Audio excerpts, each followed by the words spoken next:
اعوذ باللہ من الشیطان الرجیم بسم اللہ الرحمن الرحیم الحمدللہ رب العالمین والعاقبۃ للمتقین والصلاۃ والسلام علی خاتم الانبیاء والمرسلین وآلہ الطیبین الطاہرین۔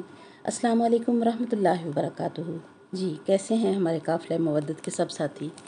امید کرتی ہوں کہ اپنے رہبر و رہنما آقا و مولا جناب محمد رسول اللہ صلی اللہ علیہ وسلم کی تعظیم اور ان کا ادب اور احترام اور ان کی عظمت کے بارے میں جو گفتگو ہم نے پچھلی بار کی وہ ہمارے دلوں میں راسخ ہو گئی ہوگی کہ اسلام کا پیغام نبی کریم صلی اللہ علیہ وسلم لائے اور مولا علی پاک نے تصدیق فرما کر دعوت ذوالشیرہ میں انا ناصرک یا رسول اللہ کی صدا لگائی۔ اس دین حق کی پشت پناہی حضرت ابو طالب علیہ السلام نے اور بی بی خدیجہ الکبریٰ سلام اللہ علیہا نے کی، اور جب اسلام پر بڑھاپا آیا اور قریب المرگ ہو گیا، اس کا حرام حلال کرنے کی کبھی سازش کی گئی تو اسلام کے شجر کو حسین علیہ السلام نے اپنے خون سے جوانی اور زندگی بخشی۔ صحابہ اکرام، تبع تابعین اور اولیاء اعظام نے قرآن کو آگے پھیلایا۔ اس لیے بدعقیدوں نے یہ زور لگانا شروع کیا ہے کہ امت کو اماموں سے الگ کر دو، کہ اب کوئی نبی تو آئے گا نہیں لیکن سلسلہ ولایت چلے گا۔ جیسے ابو جہل کوشش کرتا تھا کہ لوگ نبی صلی اللہ علیہ وسلم سے دور رہیں، ان کی صحبت میں نہ جائیں، اور ان بدعقیدہ لوگوں کی کوشش ہے کہ امت کے نوجوانوں کو اماموں سے دور رکھیں، امامت کا تعارف نہ دیا جائے، کہ اگر امت ائمہ طاہرین کی معرفت پا گئی تو سکون قلب پالے گی اور اپنی منزل کا شعور حاصل کر لے گی۔ اسی لیے یہ بدعقیدہ گروہ جو ہے اس میں بے چینی پھیل رہی ہے کہ پیغمبر سے امت کا جو رشتہ ہے، ان کی کوشش ہے کسی طرح اس میں رخ نہ ڈال سکیں، رشتہ الفت میں کمی کی جا سکے تاکہ اسلام کی کمر توڑی جا سکے۔ نعوذ باللہ۔ اللہ رب العزت نے ہر دور میں اپنے دین کی حفاظت کا ذمہ لے رکھا ہے، ہمیشہ سے انتظام کرتا آ رہا ہے۔ جس دل میں نبی پاک صلی اللہ علیہ وسلم ہوں گے، جس دل میں مولا علی پاک کی ولایت کا اقرار ہوگا، وہ دل کبھی بھی خارجی نہیں ہو سکتا۔ جس دل میں حسین علیہ السلام ہوں گے، اس دل میں کبھی بھی یزید کی محبت نہیں آ سکتی۔ 1.25 صحابہ کرام، مگر سب کے نام معلوم نہیں ہیں۔ اسی طرح سے آدم علیہ السلام سے لے کر نبی صلی اللہ علیہ وسلم تک تمام انبیاء نے دین پھیلایا، مگر 25 انبیاء سے زیادہ نام ہمیں نہیں ملتے۔ لیکن جس نے دین بچایا اس کا نام ہر ایک کو یاد رہ گیا۔ حسین علیہ السلام امام ہو کر دین بچا گئے۔ شہید کی زندگی، ولی کی زندگی اور نبی کی زندگی کو اپنے عقیدے کا حصہ مان کر زندہ رہنے والے عقیدہ حق پر ہوتے ہیں۔ اور یاد رکھیں، اسی لیے شہداء کی قبروں پر اور ائمہ کی قبروں پر اور ولیوں کی قبروں پر پھول چڑھائے جاتے ہیں کہ زندہ کا حق ہے، زندہ زمین پر ہو یا زمین کے اندر ہو۔ اللہ اکبر۔ اس لیے ان کی قبروں پر چادر بھی چڑھائی جاتی ہے اور پھول بھی۔ کعبۃ اللہ پر بھی غلاف چڑھایا جاتا ہے۔ اور یاد رکھیں، یہ عمل ایک بادشاہ نے سب سے پہلے کیا تھا، یہ کسی نبی کی سنت نہیں ہے۔ قرآن پاک پر بھی غلاف چڑھایا جاتا ہے، اور غلاف پہچان کے لیے چڑھایا جاتا ہے۔ کعبہ مسجد حرام ہے لیکن لاکھوں مسجدوں کے برابر نہ سمجھا جائے، اس لیے غلاف چڑھایا جاتا ہے۔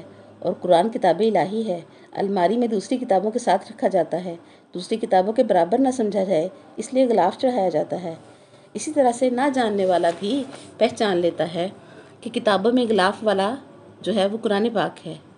اور اللہ کے ولی کو بھی دوسری قبروں کے ساتھ دفنا تو دیا جاتا ہے، لیکن اس لیے کہ کہیں دوسری قبروں کے برابر نہ سمجھا جائے، اس ولی اللہ کی قبر پر پہچان کے لیے چادر چڑھا دی جاتی ہے۔ مثال کے طور پر کوئی یونیورسٹی کا طالب علم اپنا حصول علم سے فارغ ہو کر گھر آتا ہے، باتھ روم میں جائے، وہ خود ناپاک ہو، ناپاک حالت میں ہو، ایسی کتابوں کی الماری کھولے اور اپنی مطلوبہ کتاب لینے کے لیے وہ کتابوں کو کھول کھول کر دیکھے تو اسے مطلوبہ کتاب نہ ملے، تو اچانک ایک کتاب اس کے ہاتھ میں آ جائے، وہ کھولتا ہے تو تھر تھر کانپنے لگتا ہے کہ میں تو ناپاک ہوں اور یہ کتاب الہی ہے۔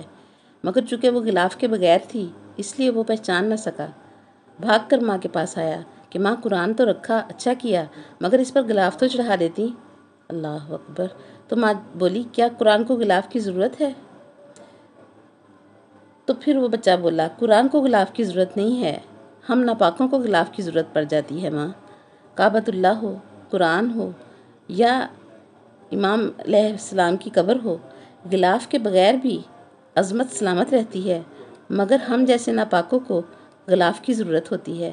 اگر لائبریری میں دوسری کتابوں کے ساتھ غلاف والا قرآن رکھا ہوتا تو ڈھونڈتے ڈھونڈتے ہماری ناپاک انگلیاں غلاف تک ہی رہتیں، قرآن کو چھونے کی غلطی ہم سے نہ ہوتی اور ہمارا ہاتھ کترا کر دوسری کتابوں کی طرف نکل جاتا۔ معلوم ہوا بندہ ناپاک ہو تو غلاف سے کترا کر نکل جاتا ہے۔ کترانا ناپاک کا مقدر ہے۔ اگر آپ پاک ہیں تو قرآن کو بما غلاف چھوئیں گے، اور اگر ناپاک ہیں تو کترا کر نکل جائیں گے۔ اسی لیے خانہ کعبہ پر غلاف ہے اور ائمہ مطہرین کی قبروں پر غلاف چڑھایا جاتا ہے کہ جو پاک ہے وہ چھوئے اور جو ناپاک ہے وہ کترا کر نکل جائے۔ نبی پاک صلی اللہ علیہ وسلم کی ذات والا صفات پر کروڑ اربوں بار زیادہ درود و سلام، مخلوقات کی گنتیوں سے بھی زیادہ درود و سلام ان کی آل پر، اللہ اکبر، کہ اس دنیا میں دو طرح کے بازار ہیں، ایک سے گزر کر جہنم منزل بنتی ہے اور دوسرے سے گزر کر رضا الہی نصیب ہوتی ہے۔ جہالت و بدعقیدگی کی راہیں، فتویٰ بیچنے کی راہیں، تاریخ کربلا نے ہمیں بتا دیا کہ سعد بن ابی وقاص رضی اللہ تعالیٰ عنہ صحابیوں میں سے ہیں، مگر ان کا بیٹا ابن سعد یزید کے ہاتھوں بک گیا۔ کل یزید خرید رہا تھا، آج پلید خرید رہا ہے۔ پہلے یہ لوگ اپنا دام بند کمروں میں لگاتے تھے، اب کھلے کیمروں میں اپنا آپ دکھاتے ہیں۔ ضروری ہے کہ ایسے بدعقیدہ لوگوں کے داؤ پیچ سے واقفیت ہو کہ ہم ایمان والوں کو ان کی تمام نشانیاں بتا دی گئی ہیں۔ اللہ اکبر، نبی کریم صلی اللہ علیہ وسلم نے بھی اور قرآن پاک میں بھی ان کی تمام تر نشانیاں جو ہیں وہ واضح کر کے بیان کر دی گئی ہیں۔ سب سے پہلی ضرب یہ بدعقیدہ گروہ جو ہے وہ نبی کریم صلی اللہ علیہ وسلم کی نبوت پر لگاتا ہے کہ نبی پاک صلی اللہ علیہ وسلم تو بشریت سے پہلے بھی نبی تھے، تکمیل آدم سے پہلے بھی نبی تھے۔ اللہ اکبر، ہمارا نبی تو بشریت کے بغیر بھی نبی ہے اور نبی رہ چکا ہے۔ اس سے ثابت ہوا کہ ربیع الاول کی ایک خوبصورت صبح کو اللہ کریم نے نبی صلی اللہ علیہ وسلم کو بشریت کا لبادہ عطا فرمایا تاکہ انسانیت کی رہبری ہو سکے۔ سرکار دو عالم صلی اللہ علیہ وسلم میں نورانیت اور بشریت دونوں تسلیم کرنا عقیدہ حق ہے۔ اللہ اکبر،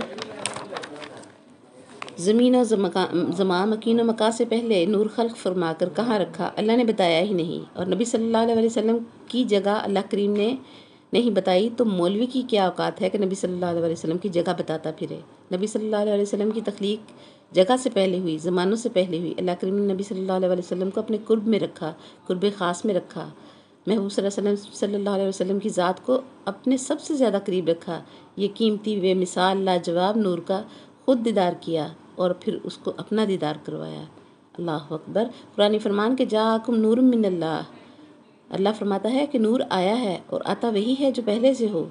اللہ کریم نے یہ تو بتایا کہ ربیع الاول کی ایک خوبصورت صبح کو نور آیا، لیکن جب نور بنایا تو نہیں بتایا کہ کب بنایا، جب کب بھی نہیں تھا، وقت بھی نہیں تھا، زمانہ بھی نہیں تھا، زمان مکین مکان کچھ بھی نہیں تھا، اور میرا نبی صلی اللہ علیہ وسلم نبی ہو کر تھا۔ اللہ اکبر، نبی کریم صلی اللہ علیہ وسلم نے ہجرت کی رات علی المرتضیٰ علیہ السلام کو اپنی امانت سونپ کر ان کو امانت کے لائق سمجھا، اسی لیے انہوں نے اپنے دین کا محافظ بھی مولا علی پاک علیہ السلام اور ان کی اولاد کو قرار دیا اور دین کے وارث بھی وہی بنے۔ امام حسین علیہ السلام پر پانی بند ہوا، انہوں نے قربانی دے کر دین بچا لیا۔ حسینیوں کا تعلق پانی سے ضرور جڑتا ہے۔ اسی نسل کا ایک شہزادہ خواجہ غریب نواز رحمۃ اللہ علیہ ہیں۔ وقت کے راجا کے سپاہیوں نے کہا کہ یہ فقیر کہاں سے آ گئے ہیں، ہمارے اونٹ اس ساگر سے پانی پیتے ہیں۔ تو خواجہ غریب نواز نے ساگر سے کہا کہ پیالے میں بند ہو جاؤ، اور وہ ساگر پیالے میں بند ہو گیا۔ لوگوں نے سوال کیا کہ اگر حسین علیہ السلام کا شہزادہ یہ کر سکتا ہے تو کربلا میں امام حسین علیہ السلام نے پانی کو حکم دے کر خیموں تک کیوں نہ بلا لیا؟ سوال بھی جائز ہے، لیکن سمجھیے دونوں الگ الگ ڈیوٹی پر تھے۔ امام حسین علیہ السلام کی ڈیوٹی اور تھی اور خواجہ اجمیر رحمۃ اللہ علیہ کی ڈیوٹی اور تھی۔ امام حسین علیہ السلام دین بچانے کے لیے کربلا میں آئے تھے اور خواجہ اجمیر دین پھیلانے کے لیے آئے تھے۔ جس دین کو امام حسین علیہ السلام نے بچایا اسی دین کو خواجہ غریب نواز نے پھیلایا، اور پھیلانے کے لیے کرامت چاہیے اور بچانے کے لیے استقامت چاہیے۔ اور یاد رکھیں کرامت پر استقامت بھاری ہے، جیسے غریب نواز پر حسین علیہ السلام بھاری ہیں۔ امام حسین علیہ السلام نگاہ رسول پاک ہیں اور رسول پاک صلی اللہ علیہ وسلم سجدے میں ہیں، اور امام حسین علیہ السلام کمر مبارک پر بیٹھ گئے ہیں، اور جب تک بیٹھے رہے سجدے سے سر نہ اٹھایا۔ حسین علیہ السلام کو اتارنے کے لیے نبی صلی اللہ علیہ وسلم نے سر نہ اٹھایا، تو وہ میرے نبی کب پسند کریں گے کہ حسین علیہ السلام کو نعوذ باللہ گرانے کے لیے کوئی امتی سر اٹھائے؟ نبی صلی اللہ علیہ وسلم کا سجدہ اللہ کے لیے تھا، نبی صلی اللہ علیہ وسلم نے سر نہیں اٹھایا حسین علیہ السلام کے لیے، اور نبی صلی اللہ علیہ وسلم سجدے میں سبحان ربی الاعلیٰ پڑھ رہے تھے، مگر گنتی بند تھی۔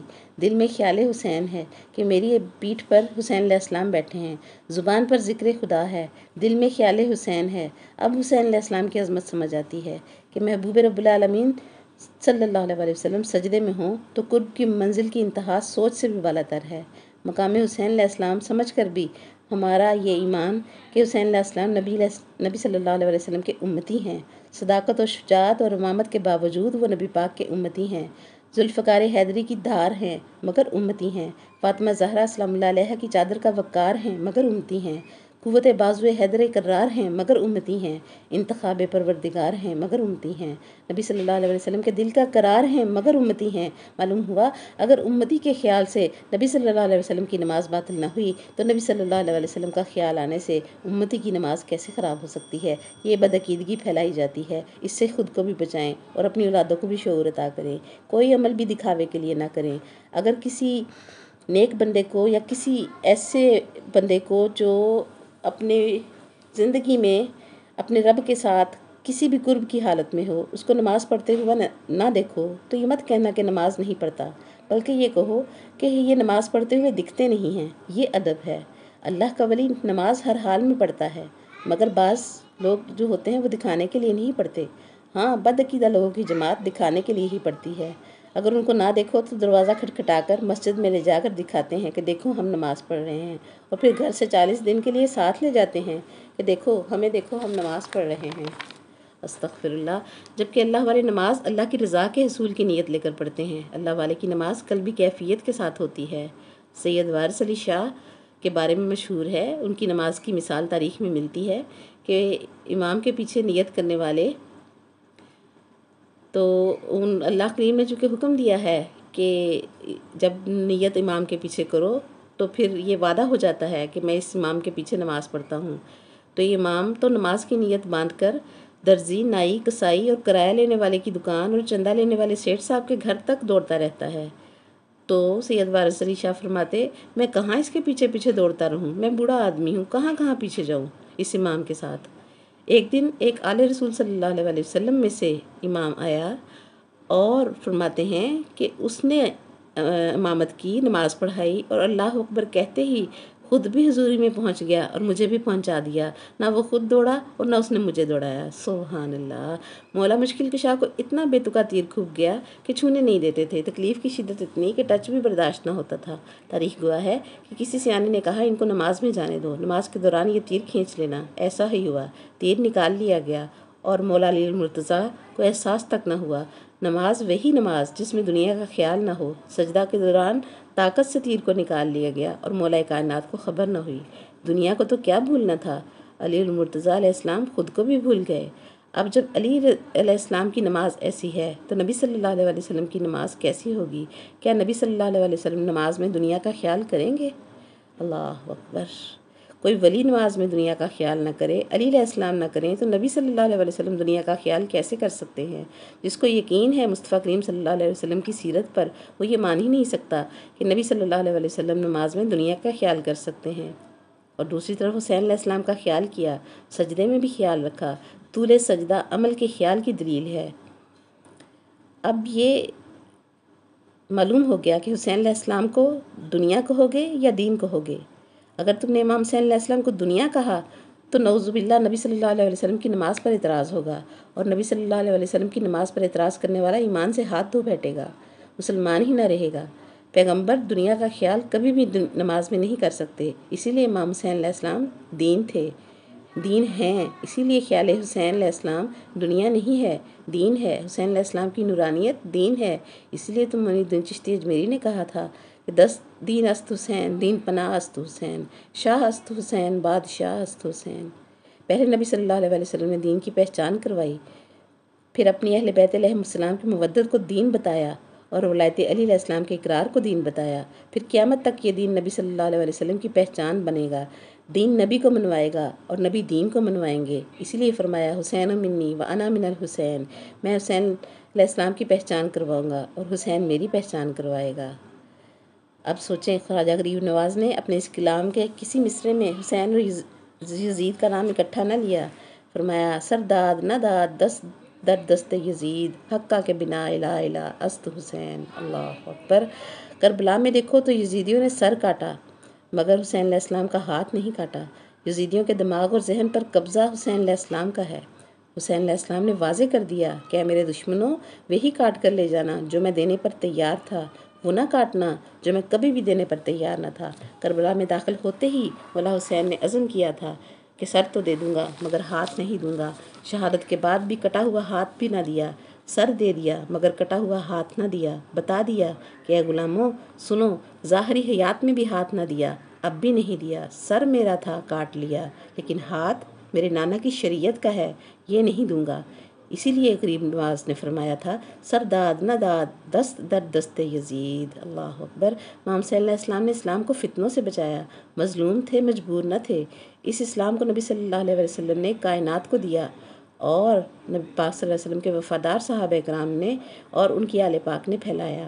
اس امانت دین میں مدینۃ العلم کا نور ہے، باب العلم کی چھاپ ہے۔ فاطمہ سلام اللہ علیہا کے لال نے اپنے خون جگر سے سینچا ہے۔ اس میں قاسم علیہ السلام کا لہو ہے اور علی اکبر علیہ السلام کی جوانی لٹی ہوئی ہے اور علی اصغر کا 6 ماہ کا بچپن لٹا ہوا ہے اور بی بی زینب سلام اللہ علیہا کی خطابت ہے۔ اس اسلام کی امانت کو تمام اماموں نے عوام تک پھیلایا محبت کے ساتھ۔ آج اس دین پر نبی صلی اللہ علیہ وسلم کی عزت اور عظمت پر نئے نئے طریقوں سے حملے کیے جا رہے ہیں۔ اسی لیے آج ہر مومن کو اپنے اپنے مقام پر اس دین کی حفاظت کا، عقیدہ حق کی حفاظت کا حق ادا کرنا ہے۔ رب العزت ہمیں، ہماری اولادوں اور قیامت تک آنے والی ہماری نسلوں کو اس راستے کے لیے قبول فرما لے۔ رسول صلی اللہ علیہ وسلم کا عشق جو جبریل امین کے پاس تھا، وہی عشق جو ہے نبی پاک کے وفادار صحابہ کرام کے سینے میں بھی تھا، اور وہی عشق آج عقیدہ حق رکھنے والوں کے بچے بچے کے دل میں ہے۔ نبی کریم صلی اللہ علیہ وسلم کی شان علم تو یہ ہے کہ ان کا استاد خود رب کریم ہے۔ اسی لیے قرآن میں النبی الامی فرما کر واضح کر دیا کہ میرے نبی کا کوئی استاد نہیں ہے سوائے میرے۔ اللہ نے اپنے محبوب صلی اللہ علیہ وسلم کو خود تعلیم دی اور فرما دیا الرحمن علم القرآن خلق الانسان، میں وہ رحمان ہوں جس نے قرآن کا علم دے کر پھر میں نے الانسان کو خلق کیا۔ اللہ اکبر۔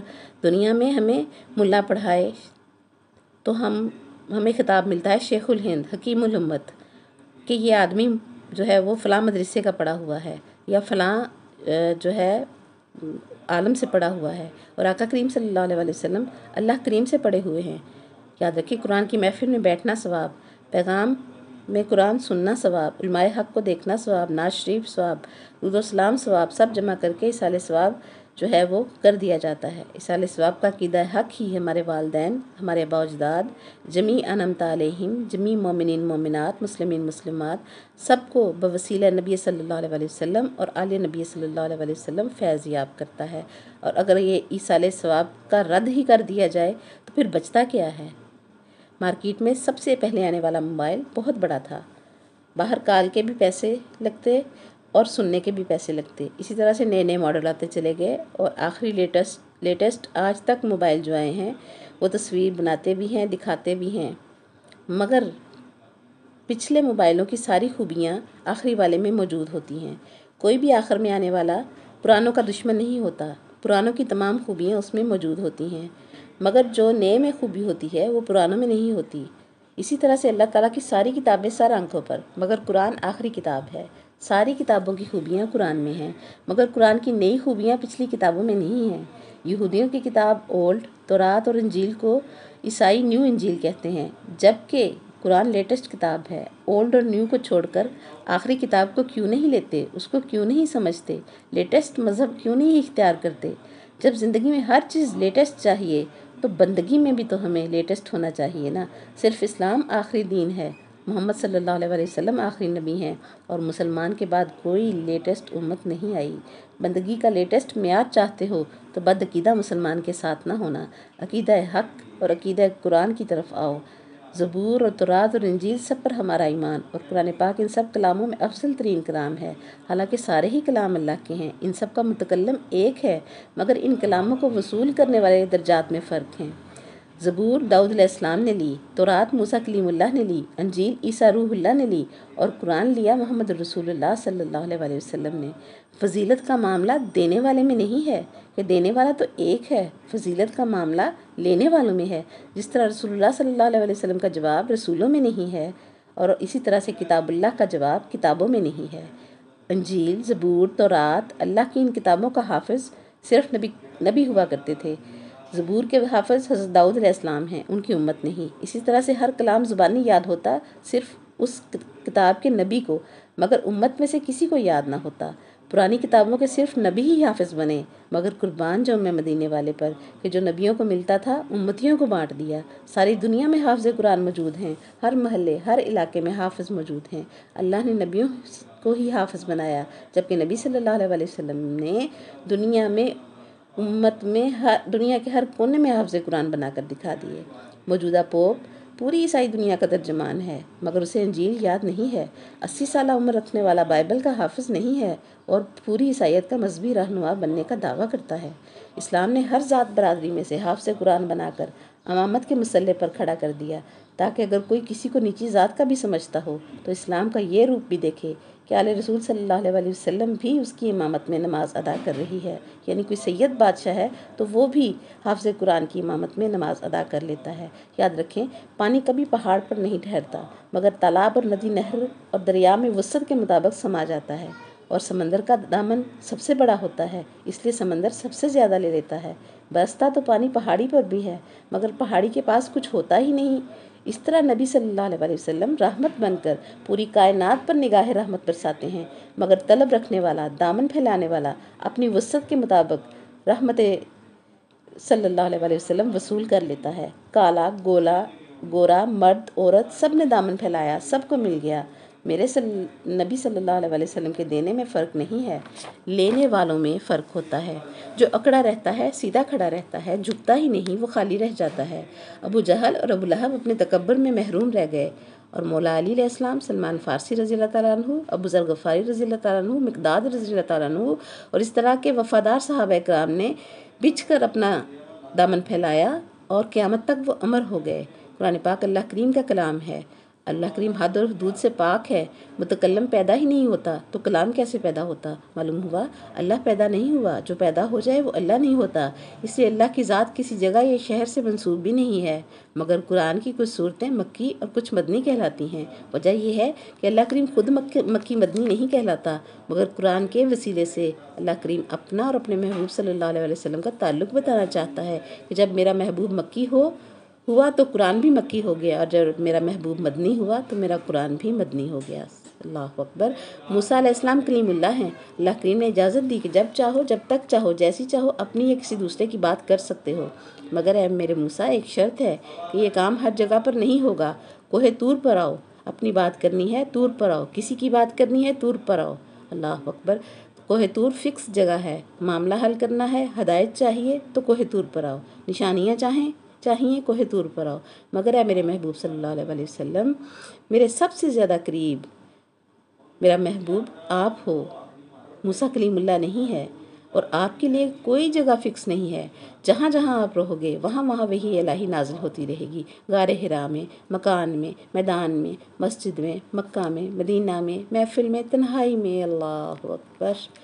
میرے نبی صلی اللہ علیہ وسلم تو کسی نبی کی مثل نہیں ہے، موسیٰ کلیم اللہ کی طرح نہیں ہے، تو عام آدمی ہو کر نبی صلی اللہ علیہ وسلم کو اپنی مثل کہنا اور سمجھنا اور سمجھانا کتنی بڑی بدعقیدگی ہے۔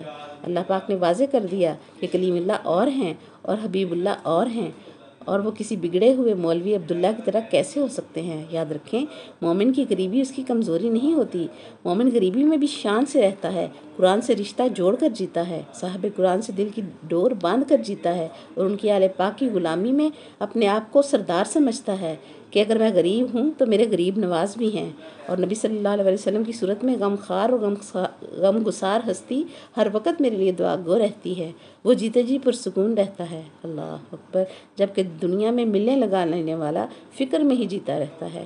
نبی صلی اللہ علیہ وسلم نے پسینہ بہا کر، پیٹ پر پتھر باندھ کر، جہاد کر کے، گالیاں تانے سن کر جب امت بنا لی تو انہیں فکر ہوئی کہ میرے بعد بھٹک تو نہ جائیں گے، گمراہ تو نہ ہو جائیں گے، تو نبی صلی اللہ علیہ وسلم نے ایک گارنٹی دی، فرمایا میں تمہیں 2 چیزیں چھوڑ کر جا رہا ہوں، قرآن اور اہل بیت، اگر دونوں کو مضبوطی سے تھام لیا تو ہرگز گمراہ نہیں ہوگے۔ قرآن کا ساتھی صحابہ کرام کو اس لیے نہ بنایا کہ اس میں بھی میرے نبی پاک صلی اللہ علیہ وسلم کا علم غیب کا اظہار ہے۔ بے مثل لاجواب پیغمبر نے کبھی بھی کمی نہیں رکھی، کسی بڑے سے بڑے صحابی میں بھی یہ طاقت نہیں ہے کہ اپنے بعد والے کو صحابی بنا سکے۔ صحابی بنانا صحابی کا کام نہیں ہے، یہ اپنے بعد والوں کو تابعی تو بنا سکتے ہیں، صحابی نہیں بنا سکتے۔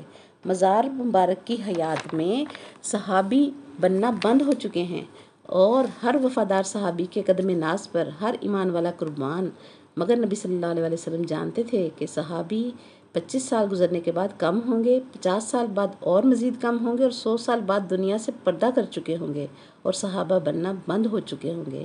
اگر قرآن کا ساتھی صحابہ کرام رضوان اللہ علیہم اجمعین کو بنایا تو 100 برس تک تو ہی ساتھ رہے گا، اور ساتھی اسے نہیں کہتے جو ساتھ چھوڑ دے۔ اور قرآن کا ساتھی اہل بیت علیہم السلام کو بنایا تاکہ نہ قیامت تک قرآن ختم ہو اور نہ قیامت تک اہل بیت علیہم السلام ختم ہو، نہ قرآن اکیلا رہے گا اور قرآن بھی باقی اور اہل بیت علیہم السلام بھی باقی، اور ہمارے دور کے امام مہدی آخر الزمان قرآن کے ساتھی بن کر صبح قیامت تک موجود ہیں۔